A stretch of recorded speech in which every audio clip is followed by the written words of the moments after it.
اخلاص اور ریاکاری مطلب ان دونوں کو سمجھنا بہت ضروری ہے کہ اخلاص کا تقاضا کیا ہے اور ریاکاری کی مصیبت اور ریاکاری کا یہ ہلاکت یا ریاکاری کا شر یا فتنہ کیا ہے۔ بعض اوقات کیا ہوتا ہے کہ ایک عمل ہم پورا انجام دیتے ہیں اخلاص کے ساتھ، اور وہ پورا عمل انجام ہو چکا، یعنی پورا عمل کیا جا چکا ہے اخلاص کے ساتھ، اس میں ریاکاری نہیں تھی، لیکن وہ عمل کرنے کے بعد ہمارے دل میں خواہش پیدا ہوتی ہے کہ یار کسی کو بتاؤ۔ تو ایک صاحب عمرہ کر کے آ گئے، انہوں نے کہیں سوشل میڈیا پہ نہیں ڈالا، کوئی تصویر نہیں لگائی، کوئی اسٹیٹس نہیں لگایا، کسی کو نہیں بتایا کہ بھئی میں نے اپنے سفر عمرہ میں 4 دفعہ یا 6 دفعہ یا 10 دفعہ طواف کیا تھا، اور مقام ابراہیم پہ کھڑے ہو کر تو میری آنکھوں سے آنسو ہی نہیں رک رہے تھے۔ یہ سب باتیں کسی کو نہیں بتائیں۔ انہیں اس بات کی سینس تھی کہ بھئی یہ غلط بات ہے اور مطلب ریاکاری کی بات ہے، میں کیوں کسی کو بتاؤں کہ میں مقام ابراہیم کے آگے رو رہا تھا یا طواف کر رہا تھا یا میں عمرہ کر رہا ہوں، تو سب کو کیوں اس کا پرچار کروں اور کیوں سوشل میڈیا پہ ڈالوں؟ کتنی غلط بات ہے۔ تو ہاں یہ ٹھیک ہے کہ 2-4 ہزار لائکس آ جائیں گے، کچھ واہ واہ ہو جائے گی، لیکن میرا بہت بڑا نقصان ہو جائے گا۔ تو اسے آدمی کو سینس ہے، اس نے نہیں کیا ایسا، لیکن اب واپس آ گیا ہے۔ واپس آنے کے بعد کسی دن پیٹ میں درد ہونا شروع ہوا، یعنی اس کو پھر پریشانی ہونی شروع ہوئی۔ اس نے کہا یار اب ڈال دیتا ہوں، اب تو کر دیا نا میں نے۔ تو اب وہ ایک دن بیٹھ کے اس نے لوگوں کو، ارے صاحب میں نے تو ایسا کیا ویسا کیا وہاں، تو کیا بتائیں۔ اب اس نے تو اب ہوا یہ کہ وہ یعنی بعد میں آپ سمجھ، یعنی ضروری نہیں ہے کہ وہ ریاکاری کا خطرہ اس کام کے کرنے سے پہلے یا اس کام کے کرنے کے درمیان یا ہی ہو۔ ریاکاری کا خطرہ عبادت سے پہلے، عبادت کے درمیان اور عبادت کے بعد تینوں مراحل پر رہتا ہے۔ تینوں مراحل آپ نے حفظ کیا، خاموشی سے کیا، الحمدللہ اللہ نے توفیق دی، حافظ بن گئے۔ آپ مطلب آپ نے اس کو اپنے تعارف کا حصہ نہیں بنایا، آپ نے کہا بھائی اب میں لوگوں کو کیا بتاتا رہوں کہ میں حافظ فلاں ہوں، بس میں ایک عام سا آدمی ہوں، بندہ ہوں میں۔ اگر اللہ کا کلام اللہ کی توفیق سے میرے سینے میں محفوظ ہوا بھی ہے، تو مجھے تو اس بات کی شرمندگی رہتی ہے کہ وہ کلام محفوظ ہوا ہے، اس پہ غور و فکر کی توفیق نہیں ملی، وہ میرے عمل میں نہیں اترا، وہ میرے حال میں نہیں ڈھلا، اور میرا یعنی کلام محفوظ ہو جانے کے باوجود میں کلام سے تو قریب ہوا ہوں، اللہ سے قریب نہیں ہو سکا ہوں۔ اس بات کی شرمندگی میں مستقل گرفتار ہوں، میں کسی کو کیا بتاؤں کہ کلام مجھے محفوظ ہوا ہے۔ تو ایک آدمی کو الحمدللہ اس نے حفظ کیا، لیکن اب اس کی غیر ضروری طور پہ تشہیر، پرچار، اور جی میں تو حافظ ہوں، جی میرا تو اس طرح اپنے نام کے ساتھ لگانا، اپنے انٹروڈکشن میں ڈالنا، یہ اس نے الحمدللہ نہیں کیا۔ لیکن ایک دن اس کو محسوس ہوا کہ بھائی یہ تو مطلب سب لوگ بتا رہے ہیں، اور یہ تو مطلب یہ تو ان ہے بہت، اور مطلب لوگ تو مجھے سمجھتے ہی نہیں ہیں کچھ، تو میں بھی تو کچھ بتاؤں کہ میں بھی کچھ ہوں۔ تو پھر اب اس نے اپنا بتانا شروع کر دیا۔ تو یہ جو ریاکاری کا جو چیلنج ہے نا، یہ چھوٹا چیلنج نہیں ہے۔ روزہ وہ چیز ہے کہ آپ رکھنے کے بعد بھی، اور اگر کسی کو بتا بھی رہے ہیں تو، بلکہ میں آپ کو ایک اور بات بتاؤں کہ ایون نفلی روزے کے اندر بھی آپ تو مطلب یعنی یہ بھی تو ممکن ہے کسی نے روزہ نہ رکھے اور ویسے ہی بتانا شروع کر دے، تو اس کو روزہ رکھنے کی ضرورت ہی کیا ہے؟ کہ اگر اس نے یہ بات بتانی ہی ہے اور اس نے اپنا تعارف ہی بنانا ہے تو ویسے ہی بتا دے جی میں تو بڑے روزے رکھتا رہتا ہوں، میں تو سال بھر روزے ہی رکھتے رہتا ہوں، میں تو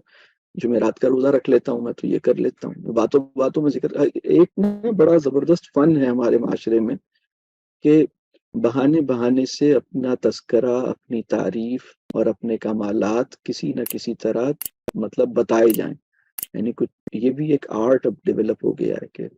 مطلب اپنی تعریفیں، بیوقوف آدمی ہے جو خود ہی کہتا ہے میں نے یہ کیا وہ کیا، دوسرے لوگ کہتے ہیں میں فلاں جگہ گیا تو مجھے ایک صاحب ملے، وہ فلاں جگہ کے سی ای او تھے، انہوں نے مجھے ایسے سوال کیا۔ تو اب آپ نے بتا دیا کہ وہ سی ای او آپ کو کتنا کچھ سمجھتا ہے۔ اس قسم کی حرکتیں کرنے کا بھی ایک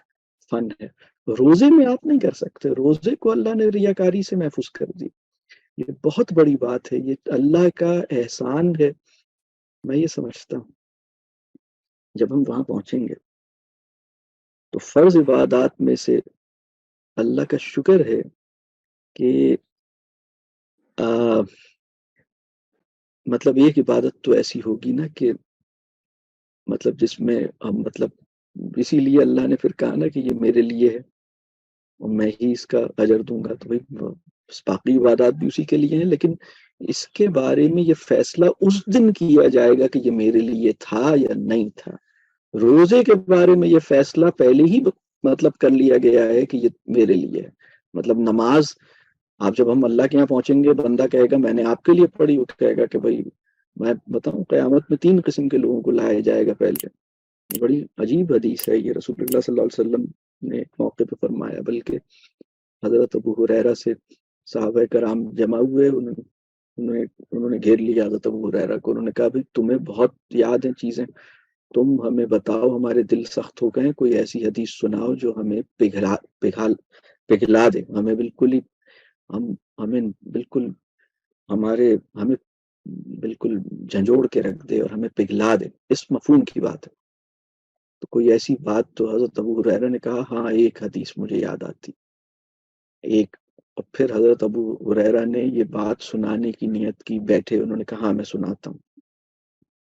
اور یہ سنانا ابھی شروع ہی کیا تھا تو اب وہ اس حدیث کا پورا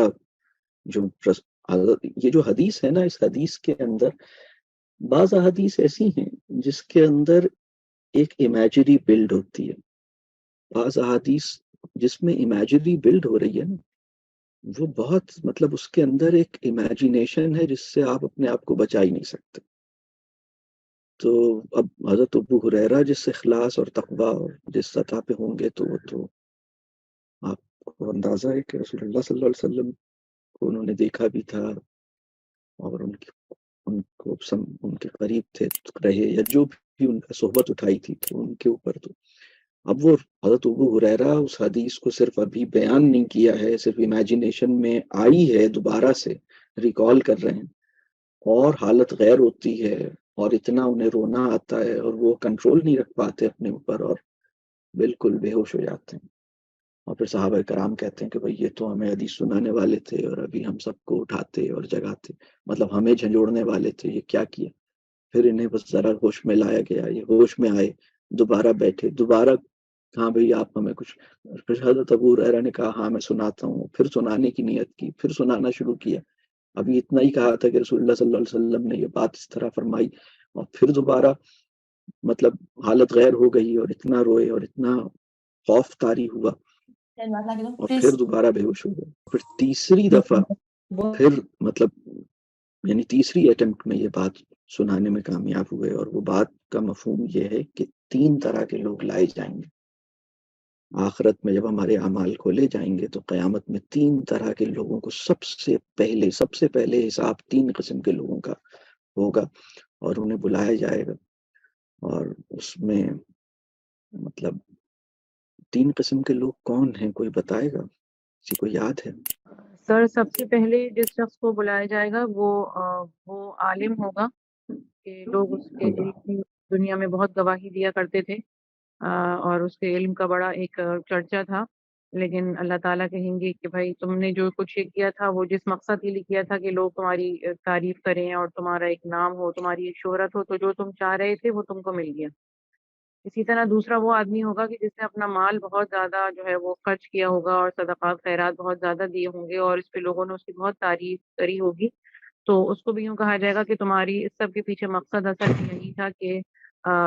دنیا جو ہے وہ تمہاری واہ واہ کرے اور تمہاری تعریف ہو، تو جو تمہارا مقصد تھا وہ تم نے حاصل کر لیا. اور تیسرا وہ مجاہد ہوگا جو کہ اللہ کے راستے میں جہاد کرتے ہوئے شہید بھی ہو گیا تھا، لیکن اس کے باوجود بھی اس کو یوں کہا جائے گا کہ تمہارے اس جہاد کے پیچھے جو اصل تمہاری نیت تھی وہ یہی تھی کہ لوگ تم کو بڑا بہادر کہیں اور بڑا جری کہیں اور بڑا اللہ کے راستے میں جہاد کرنے والا کہیں. تو جو تمہارا مقصد تھا وہ تم نے حاصل کر لیا، اب آخرت میں تمہارے لیے یہاں کوئی حصہ نہیں. بہت اللہ تعالیٰ آسان کرے، سب کے ساتھ معاملہ آسان کرے.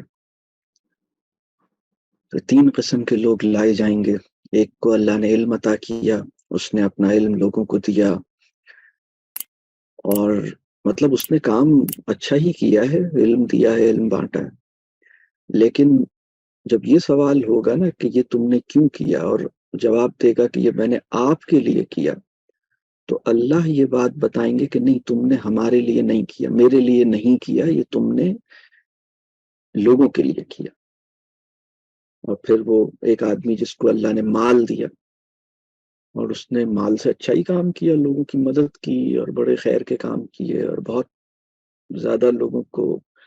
اپنے مال سے فائدہ پہنچایا، تو دنیا میں تو خیر ہی کر رہا تھا۔ یہ پہلا آدمی بھی دنیا میں خیر ہی پھیلا رہا تھا، بہت علم بانٹ رہا تھا، دوسرا آدمی مال بانٹ رہا تھا، وہ بھی خیر کا ہی کام کر رہا تھا۔ لیکن وہاں پہ یہ پوچھا جائے گا کہ تم نے کیوں کیا، اور وہ کہے گا میں نے آپ کے لیے کیا، تو اللہ کہے گا نہیں، میرے لیے نہیں کیا، یہ آپ نے لوگوں کے لیے کیا، وہ آپ کو مل گیا، آپ کی تصویریں بن گئیں، آپ نے خوب، آپ کی واہ واہ ہو گئی، خوب تالیاں بج گئیں اور لوگوں نے آپ کی تعریفیں کر لی، آپ کو بڑا، مطلب آپ کو لوگوں نے بڑا، تو آپ کو جو ملنا تھا وہ لوگوں جن کی خاطر کیا، انہوں نے آپ کو جو دینا تھا وہ دے دیا، آپ کو واہ واہ ہو گئی، اب یہاں آپ کے لیے کچھ نہیں۔ اب تیسرا آدمی تو آپ سوچئے کہ ان سے بھی بڑا آدمی، مطلب ایک آدمی اس کو اللہ نے ہمت دی، ایمان دیا، صلاحیت دی، لڑنے کی طاقت دی اور میدان جہاد میں شرکت کا موقع دیا، اور وہ اللہ کے راستے میں لڑا اور اپنی جان پیش کر دی اور شہید ہو گیا۔ تو دنیا میں بھی بہرحال اس نے تو ایک آدمی دین کی خاطر شہید ہوا ہے، مجاہد ہے، تو بلا شبہ دنیا میں تو بڑا ہی آدمی ہے اس میں، اور دنیا میں اس نے بڑا ہی کام کیا ہے۔ لیکن جب یہ پوچھا جائے گا نا کہ یہ تم نے کیوں کیا یا کس کے لیے کیا، یہ وہ پوائنٹ ہے جو وہ پہلی حدیث ہے نا، نیت کے اوپر، یعنی عمل کا دار و مدار نیت پر۔ تو وہ کہے گا آپ کے لیے کیا، تو تو اللہ فرمائیں گے کہ نہیں، آپ نے اسی لیے کیا کہ لوگ آپ کو بہادر کہیں اور آپ کی واہ واہ ہو اور آپ کی بڑی، تو وہ ہو گیا۔ آپ کو اس وقت پوری دنیا آپ کو بہت بہادر مانتی ہے اور آپ شہید ہو گئے، لیکن لوگ آپ کی ابھی تک تعریفیں کر رہے ہیں، تو یہ تعریفیں آپ کی خوب ہو رہی ہیں، اور آپ نے تو اس میں جو غور کرنے کی بات ہے، روزے کے بارے میں یہ کہا گیا کہ یہ میرے لیے ہے، تو روزے کے بارے میں جو ایک اہم بات ہے نا کہ اللہ کا شکر ادا کیجئے کہ اللہ نے ہمیں ایک ایسی عبادت کی توفیق دی جس کے بارے میں اللہ نے ہمیں اس سوال سے بچا لیا اور اس امتحان سے بچا لیا، یہ کس کے لیے ہے؟ مطلب ہماری نماز کے بارے میں، ہمارے حج کے بارے میں، ہم نے جو علم حاصل کیا اور اس پہ جو بھی ہم نے تعلیم دی ہے، تبلیغ دی ہے، یا جو بھی چیزیں کی ہیں، اس سب کے بارے میں یہ سوال ہمیں پیش آنا ہے، کس کے لیے کیا تم نے؟ ہم نے جو اپنے مال سے لوگوں کی مدد کی ہے، خیر کے کام کیے ہیں، اس پہ بھی یہ سوال آنا ہے کس کے لیے کیا ہے تم نے؟ لیکن نماز، اچھا نماز کے بارے میں بھی یہ سوال آنا، بلکہ قرآن میں تو یہ جو آیت ہے نا فویل للمصلین، یہ ہلا دینے والی آیت ہے،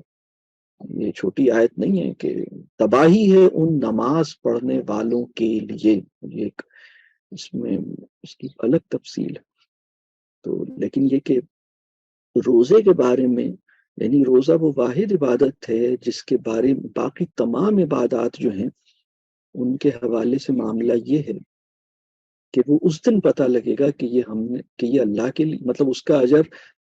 جیسے یہ والی بات ہے نا تمام عبادات کا اجر اللہ ہی دے گا، روزے کا اجر بھی اللہ ہی نے دینا ہے، باقی عبادات کا بھی اللہ ہی نے دینا ہے، لیکن